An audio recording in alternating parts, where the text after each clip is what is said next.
Et bonjour et bienvenue dans cette série de vidéos. Alors aujourd'hui, j'aimerais aborder quelque chose qui est très important, qui est plutôt inconscient plutôt que conscient. C'est-à-dire qu'on n'en a pas vraiment conscience, on ne sait pas forcément que c'est réel. Je voulais parler en fait du mindset français, de la mentalité française. Eh bien, par défaut, on va dire qu'on ne va pas être forcément avantagé pour réussir dans la vie, pour s'épanouir, pour emprunter peut-être des chemins différents, parce que le mindset français veut nous garder un petit peu prisonniers sans qu'on s'élève. Alors, ce ne sera pas une critique, parce que forcément, il y a des bonnes choses et il y a des inconvénients dans toute situation, toute personne, etc. Mais il y a quelque chose quand même à en retirer. Différence, par exemple, entre le mindset français et américain. En fait, en France, on n'aime pas la réussite et on n'aime pas l'échec parce qu'on refoule la réussite. Et ça, beaucoup d'entrepreneurs français vous le diront. Des grands entrepreneurs comme la personne qui a créé Mythique, qui est un Français, des grands entrepreneurs comme Arthur, le présentateur télé qu'on connaît tous, hein, voilà, qui a une grande réussite, qui le disait dans une vidéo, qui a réussi bien au-delà de la France, donc un modèle, vraiment un exemple pour chaque Français. Et pourtant, tout ce qu'on lui a fait, eh bien, c'est lui mettre des bâtons dans les roues. Ok, donc globalement, eh bien, on n'aime pas la réussite, on n'aime pas parler d'argent, il y a une certaine mentalité, et donc ça va être un peu compliqué des fois. Ok, donc déjà juste de le savoir, de le reconnaître, c'est déjà une chose. Vous n'allez plus être surpris quand vous allez vouloir vous élever, faire quelque chose en particulier de différent, entreprendre, créer un projet, ok, penser un peu différemment et qu'on vous critique pour ça. Ça sera normal. En fait, c'est un indicateur comme quoi vous êtes sur le bon chemin. Tout simplement. Il y a une histoire par rapport à ça. Et cette histoire, eh bien, c'est l'histoire de la maman américaine et de la maman française.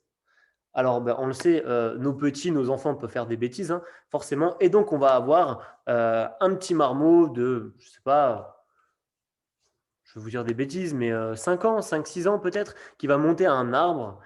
Et dans les deux cas, chez la maman américaine et chez la maman française, eh bien, le petit va tomber de l'arbre. Une petite chute, il va se faire un petit peu mal, vous inquiétez pas, mais rien de grave. Mais deux façons de répondre à cette situation. Et vous allez voir que la maman américaine et française ne réagit pas de la même façon. La maman française va dire, ben, tu vois, je te l'avais dit. La maman américaine va dire, c'est pas grave mon chéri, c'est pas grave, tu as essayé, c'est pas grave du tout, t'inquiète pas. Vous voyez? C'est ça la différence en fait entre un mindset français et un autre mindset. Donc il est très important de prendre en compte cela, d'accord, que on va pas forcément aimer que vous allez réussir. Et il faut vraiment que vous aimiez l'échec parce qu'on ne nous a pas appris à aimer l'échec. Et Henry Ford disait, si vous voulez réussir, échouez massivement dans un court laps de temps. D'accord? Donc les échecs vont faire votre force. Les gens qui échouent le plus, c'est ceux qui réussissent le plus. Les gens qui n'échouent pas ou qui ont peur d'échouer, ben, c'est les personnes qui sont toujours en fait au même endroit et qui ont peur de tout et qui ne font jamais rien. Hein, il n'y a que les personnes qui ne font rien qui n'échouent jamais. Et pourtant, l'échec n'est pas un échec, c'est un apprentissage. Nelson Mandela disait, soit je gagne, soit j'apprends.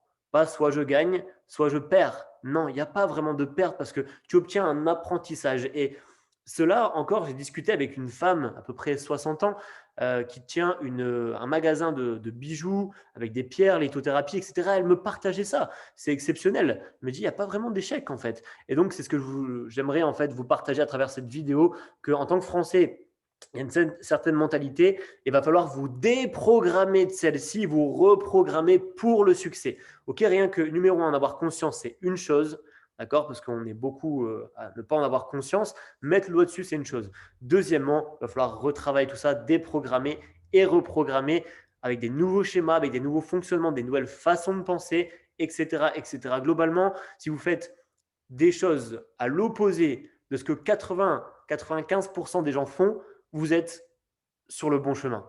Oui, parce que en faisant en fait ce que la plupart des gens font, vous aurez exactement ce qu'ils ont. Si vous faites quelque chose de différent, eh bien, vous allez pouvoir obtenir des résultats différents, meilleurs pour vous.